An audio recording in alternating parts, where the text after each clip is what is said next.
Joining us this morning is Antonio Contreras, political scientist and professor at the University of the Philippines, Los Baños. Good morning, Prof. Happy New Year. Thanks for joining us.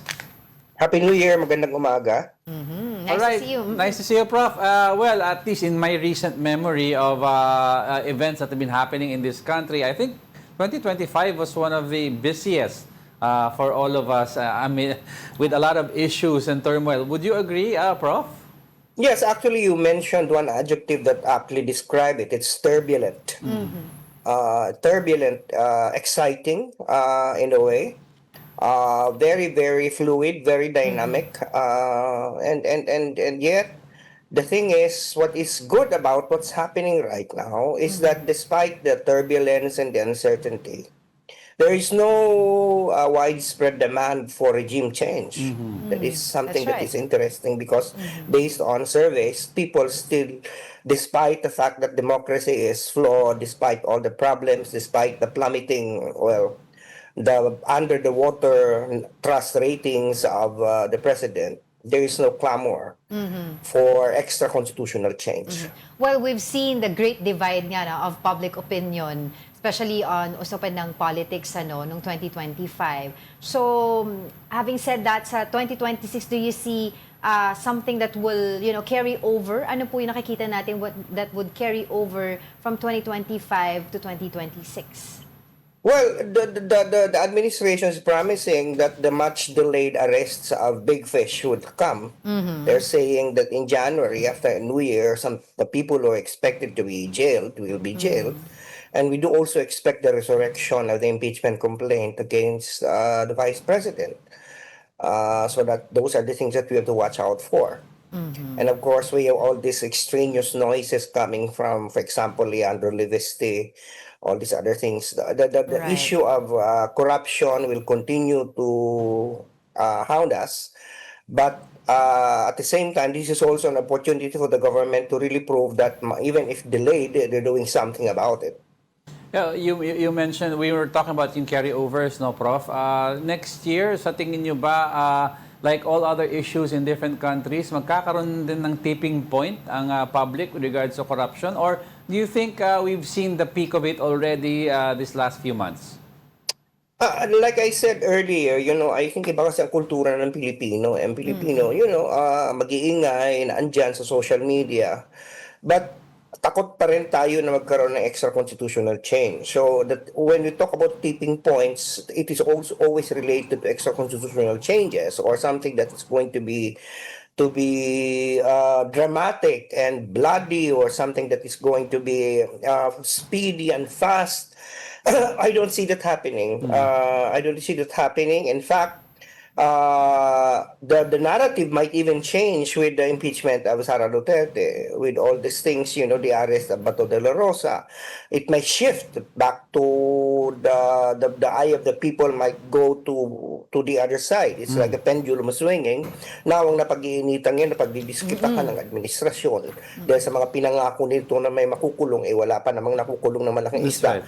Pero pag yan ay mag-shift na naman papunta doon sa kabila, at nandiyan na yung impeachment complaint, mapadadramatize na yung mga sinabi na ng mga whistleblower sa kabila. Also therefore, ano yan the surveys will change. So and what is important is that the enduring the enduring dislike of people on of extra constitutional change. Because the alternative is for them worse. This is something that is really interesting. Yeah. That's true. You see the plummeting of the ratings of the president to -3, right? It's underwater. Nandun siya kasama ang Little Mermaid sa ilalim ng dagat. Underwater. And yet, what you see is also people don't see Sara Duterte's alternative despite Yun. the fact that 56% trust her. Well, so to speak. Oo. So yun yung irony nito malaki ang trust sa kanya pero ayaw naman magpalit, 'di ba? Kasi nga alam naman natin na complicated ang hindi black and white ang politika sa Pilipinas. Well, I would like to, would you agree that 2025 is the year of the people? Tayo, yung mga ordinaryong tao. because of what happened, yung paglalabas po ng issue ng maanumalyang flood control projects, and that this probably drove for the call of accountability, transparency, year of the resibo, kumbaga, 'di ba? So, would you think this is going to be the norm moving forward? Hindi na tayo babalik doon sa, dumating tayo sa point kasi, Prof, na halos sambahin na ng tao ang mga politiko, 'di ba?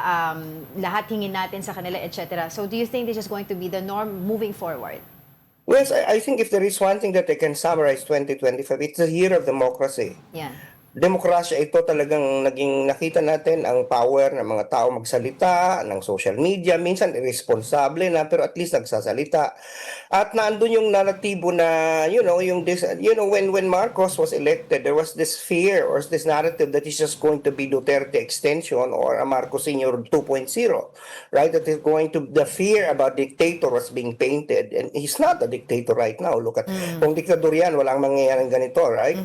Ang irony nito, yung mga tao gusto siya maging dikador kasi gusto magpakulong agad, gusto i-shortcut ng due process. But I think that's the thing that is coming out of here. Despite all the rough edges, despite all the painful debates and toxicity, we still manage to come out and say we are a democracy. People have voices, It's noisy, it's unpredictable, but at the same time, there is an assurance that people are free to speak up. To a point that even the irresponsible ones are allowed a space. May mga tao namang dapat patahimikin sa totoo lang. I don't mean in a negative way in terms of violence, but there's a need for people to just shut up. But people just don't shut up. Exactly. So, minsan nakakadagdag ng gulo Exactly. So, but I think that is something that this is the silver lining. This is the celebration of democracy. People are getting a lot of opportunities to get civics education right now. Napag-uusapan ba yung budget insertion, ano yung budget process. So, nagkakaroon ng opportunity na magkakaroon kami mga political scientists, yung mga gusto namin ituturo namin sa classroom, na ituturo na rin, slowly. Sometimes may mga nagdi-disinform, nagpe-peddle ng disinformation, but it now gives opportunity for people who really want to teach and inform people a space to inform them about governance. And there's an interest kasi among the public about it, di ba? That's what I wanted to ask, Prof. No? One thing that dami nag-uusapan din ito sa mga forum is one thing that this year has taught a lot is to be interested in what is happening in the government, what is happening in our lives, to a point na being rich has come to be a negative negative connotation for a lot, and being prudent, being responsible, parang umiibabaw na ngayon. Yes, and I think dito rin magandang pag-usapan yung challenge sa atin. Ako bilang educator, bilang analyst, kayo nasa media, it's an opportunity challenge for us to become vehicles of understanding and instead of disinformation. Kasi marami din talagang kumakalat na mga disinformation, and unfortunately, this does not help. But I think it's an opening for us. For example, I'll give you a specific example if I may be given some time for it. Budget insertions.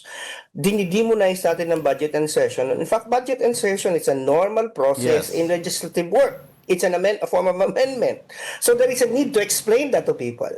Exactly. Now, there is this demonization of what allocable means. Na para bagang pag may allocable ka, corrupt ka na. When in fact, I do understand. I study this very well right now. Allocable, that ledger that is being peddled by Leandro Leviste is actually a budget placeholder. It's a planning tool. Yes. Kasi pag magbabudget ka, maglalagay ka, ina-anticipate mo na siguro, nasanay na si Cabral na kinukulit sila lagi ng mga congressman. So kung ikaw ay strategic planner, uunahan mo na yan. Maggagawa ka na ng table, lalagay mo na saan yung na-anticipate mo kung hihingin ito para pagdating sa panahon, hindi ka na ilang makulit. So, that is a planning activity. And yet, people think of budget insertions and allocable as necessarily evil and bad. So it is an opportunity for us, a challenge for us, to explain to people that not necessary. The evil comes when how you spend it. Hindi pa, yun ang masama. Ang masama, hindi masamang magbigay ka ng pera. Ang masama, paano ginastos yung pera. Paano at saan? That's why Yes, that's exactly. where we fail actually, no, in some points na hindi natin kumbaga nalo-lost in translation tayo pagdating dito sa usapin ng budget, because nga may mga certain terms na nade-demonize Exactly. Diba? Anyway, I want to ask you then about of course, you mentioned kanina yung survey, mababa yung survey ni Pangulong Bongbong Marcos and medyo mataas, no, yung trust approval kay VP Sara. Pero the President himself, sabi niya, wala naman daw siyang pakialam dito sa mga ratings na to. But in reality, does he need to care about these things? Well, the thing is about the beauty of our system where the president is not running for re-election is that he doesn't have to care anymore about service. You know, he's practically termed out in 2028. So it gives him the opportunity to just mind the legacy that he's going to leave. Because surveys are what the snapshot of what's happening right now. He might be unpopular now, but pag naramdaman na ng tao yung ginagawa niya later, babago yan, pero meron niyang lead time. Surveys are, after all, just snapshots of the opinions of people. The other thing that I think need to be explained, kasi karamihan sa surveys are using concepts like trust, approval, satisfaction, mga concepts yan na Amerikano and Western. Trust, acceptance, performance rating, approval. Ang titingnan natin, paano ba mag-isip ang ordinaryong mamamayan? Paano ba niya itinatranslate ang tiwala, ang approval? Ano bang iba pang approval sa trust?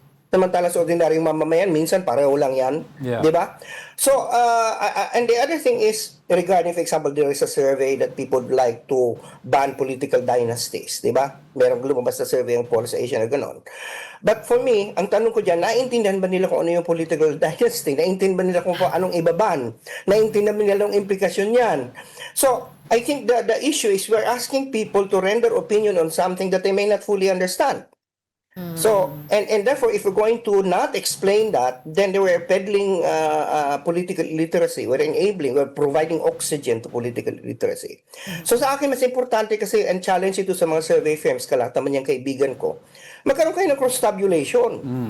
Sabihin nyo, ilan doon sa nagsabi na gusto nilang palitan ng dynasty, naintindihan nila. Di ba? Para alam mo na maraming tao ang nag-opinion lang nila, yung mema, kung tawagin natin sa ordinaryo sa mga mema, may masabi lang. Kasi ang isa, di ba? Ang usually yung mema, yun ang lumalabas sa narrative di ba? That's right. Prof, itong last few years, I think 3 years ni PBBM, no, we've seen him gain, ang tawag nila doon is silent screamers or silent supporters from the yellow or the pink, pero hindi pa vocal about it, supporting him. Ngayon that he's entering the tail end of his presidency and nagiging lame duck na, do you see the importance now na maging mas vocal ang mga yellows and pinks in support of PBBM? Mukhang ganun patungo going to the election Well, I'm going to say something na pilyo o noti this yung year. I think what will really stop our Duterte 2.0, which many hate, may gusto lang naman ng Duterte 2.0 yung mga DDS. I think what will stop a Duterte 2.0 is if BBM will endorse a pink or yellow candidate. So he has to be the one to endorse. Yes. Okay. I think that's what's going to change the equation, and perhaps have a running mate which is from Mindanao to necessarily address the fact that Mindanao is the solid base of the Sara Duterte. So siguro yun ang una, kasi ang sinasabi ko yan ngayon na kapag si BBM ang endorso niya ay liberal progressive, it will force the Marcos loyalists to vote. That's So right. sino man yun. Diba, loyalista sila Kung anong sabihin ni Pangulong Marcos, gagawin nila. At the same time, it will also deny the pinks and the yellows the oxygen to be elitist and exclusionary. Sasabihin, hindi naman pwedeng hindi nila supportan, for example, si Lenny, dahil inendorso lang ni BBM. That's true. Right? That's right. That's true. So, it's going to force these two. Kasi right now, if you're going to follow mathematics, electoral math, Sara has a very strong hold on Mindanao and Yes. some of the Cebuano votes, and that's about 30%. Unassailable yan Yan ang base niya, pero upper bound naman niya yan. Exactly. There is still the 70%, except ang 70% gusto mag-field ng mga kandidato. Di wala. That's right, oo. Mangyayari in a Kalat-kalat. multiple candidates election, may lamang si Sara. Pero kung ang mangyayari, BBM will endorse a pink or yellow candidate, it might just change the tide. It's interesting So, you said that, Prof.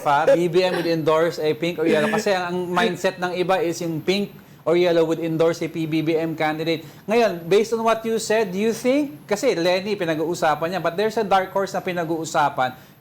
Do you think bombshell to or malaking bagay if a Marcos endorses a Aquino for a presidency. Well, that could be like Aquino. Aquino is also yellow, remember? So whether it's Bam or Risa or Lenny, as long as may basbas ng PBBM, And that's it'll the be a only good way to beat a combination. Duterte. Yeah. Well, sabi ko nga, a few years ago, you wouldn't see this, no? Marcos and the Yellows working together. Diba? Pero it really changed the tides. dynamics nito Well, ngayong that's 2025. the politics of it all. Yeah. It's not about the ideal. It's about stopping the worst outcome, Yeah. right? It's Pero ang tanong dito kasi, sino yung opposition eh? Who's the real opposition? At saka ngayon, sino yung pupwede sino talaga na talaga? lumaban against sa Duterte in the coming I elections? I think Ngayon, it's not parang wala about pa. anymore about opposition and administration. It's about avoiding disaster. It's about So you mean it's about Duterte containment. is a I think. disaster, It's an existential threat for some. Let's clear that. Do you think that Duterte is a disaster? A Duterte presidency. Oo. Well, I'm known to be a critic, so I will say yes, because we have seen what happened before, and we are already seeing a preview of what could happen now with the behavior of the vice president. Yeah. What I want So I don't know. I want to be gracious on on New Year's Eve. I don't want to say something bad, but nakikita naman natin kung anong behavior ng mga tao. So it's predictable. I'd like to ask you, Prof, na about yung PBBM and the legacy he's trying to build. Initially, when he won, ang daming natakot kasi he could be the son of his father. But apparently, he has plenty traits that endeared him to the yellows and pinks. Do you think moving forward, PBBM would have created his own legacy and not really clean his father's legacy, but established his own? Yes, I think so. I think it's a good way to characterize him. He's no longer just his father's son. That's right. He's no longer just Duterte's successor. He's on his own. Of course, he's basically paying the price. Underwater ang kanyang rating. But he's practically the whistleblower of his own government when he spoke about corruption in the flood That's control right, Prof. projects. He will be known as the president who fought corruption, a Marcos who fought corruption. Exactly. And then he's paying the price for it because his sister is against him.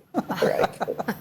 Well, for the sake of fairness, of course, we would also like to tackle yung mga promises of PBBM administration na hindi masyado Nag-pan out. natupad or hindi natutupad until now. Of course, yung 20 pesos sa kilo na bigas, there is, pero superficial because it's not in the market. It is given by the administration itself. And of course, itong pangako na magkakaroon ng big fish na makukulong before Christmas. No? So, what are your thoughts on that? Well, he's not perfect. That's what I'm saying. Stop making promises you could not keep.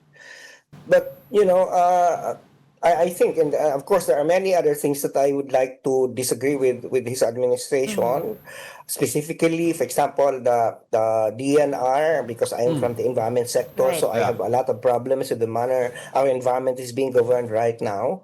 And of course, our tourism industry is going down the pitch, I think time to replace the Department of Tourism Secretary, I think, to be fair. Not because I have something against the secretary, but there has to be a new blood. We have been complaining about tayo yung kulelat sa Southeast Asia kasi nakikipag-compete kasi tayo sa game ng mall-centric, hotel-centric tourism. Hindi yan ang ating sabi ko nga, we should go into the slow immersive type of tourism. We should convert our disadvantages into advantages, so mga ganon, marami akong problema sa administrasyon. But right now, it seems that these things need to, I'm not saying ignored. They have to still be addressed.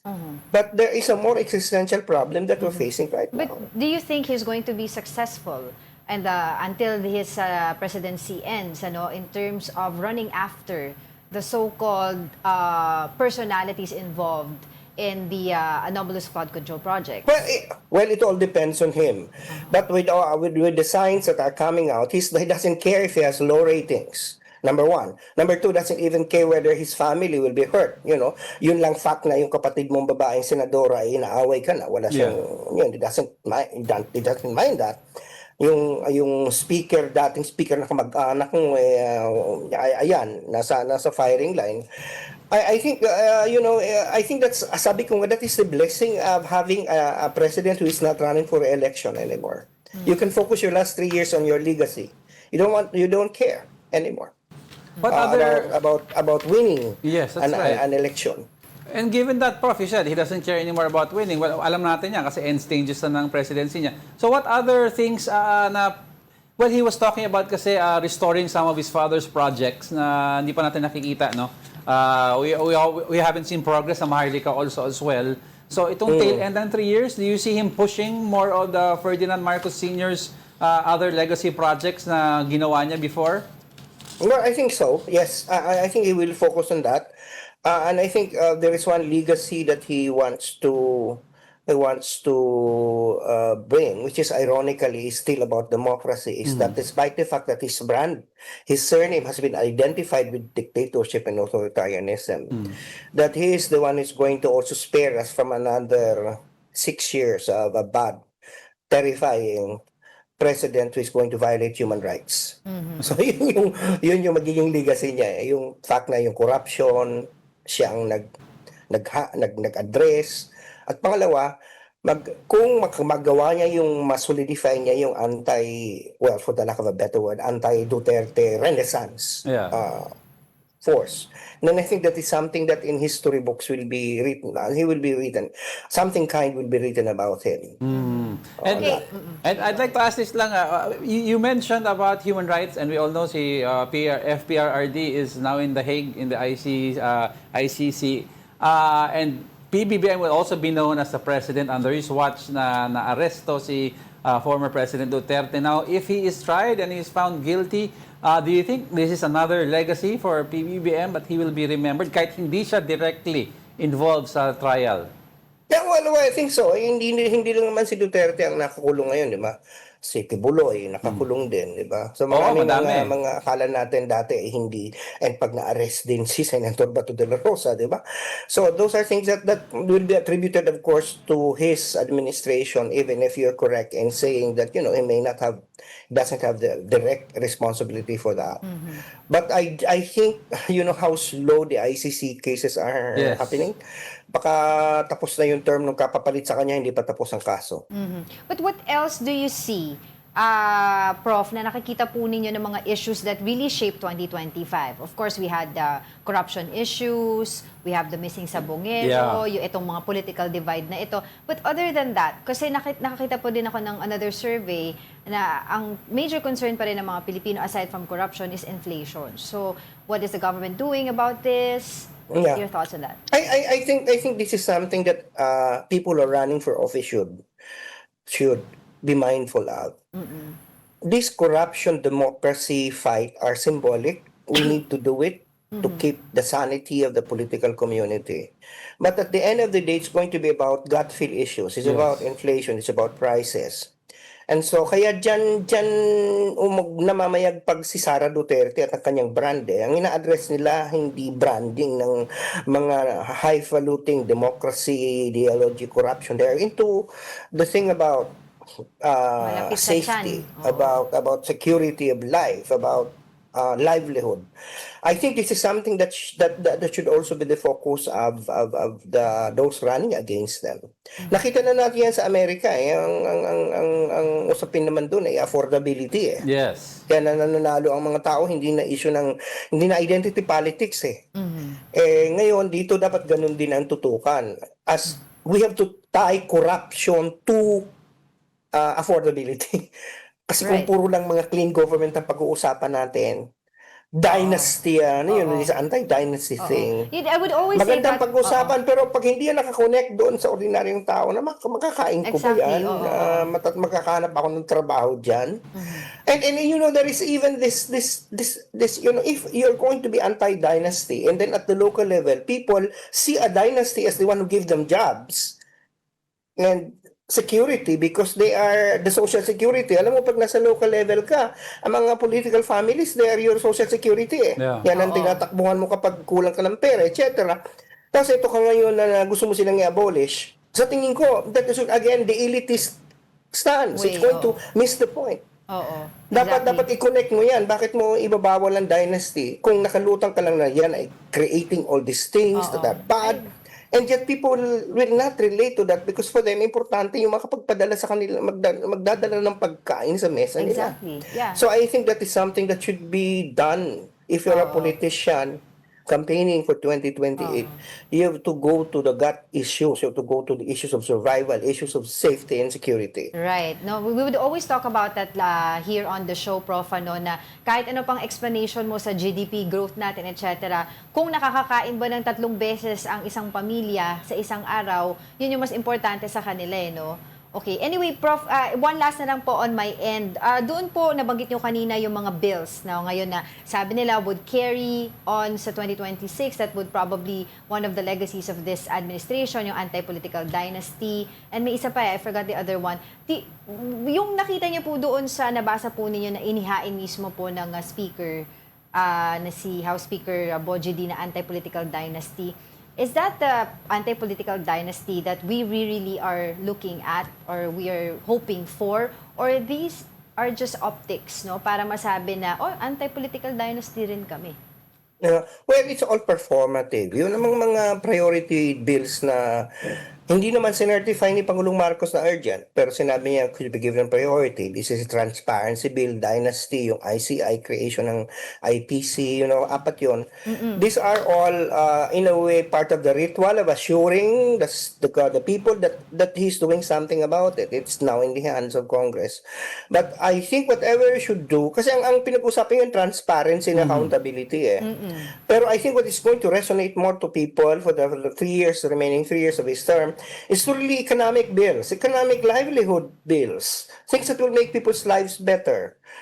We're going to reduce the prices of commodities. I think yun ang mas Sweldo ng mga importante sa tao. manggagawa.